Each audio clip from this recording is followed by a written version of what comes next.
Sure that you touch the power supply, which is generally the big metal box on the side.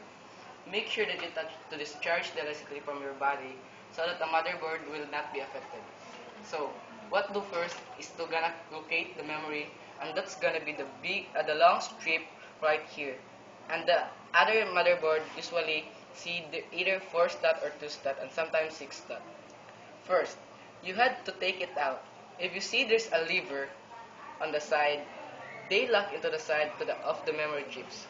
So to release one, simultaneously you need to push down the two lever, which will push up the memory and out. It will increasing force. Just be careful.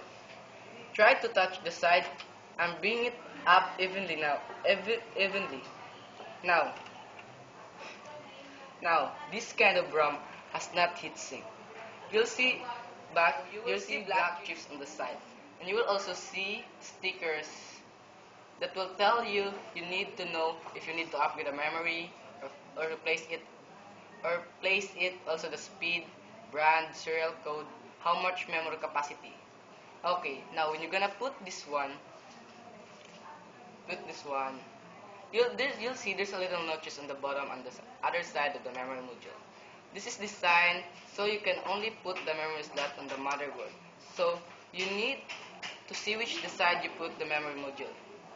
Now you're gonna do this by holding it by side, because if you hold it imperfectly, the circuits will be damaged. You're gonna put this into the slot like this. Then you're gonna have to press it down with equal pressure in each side. And these two levers will automatically lock or hold the memory module. Push.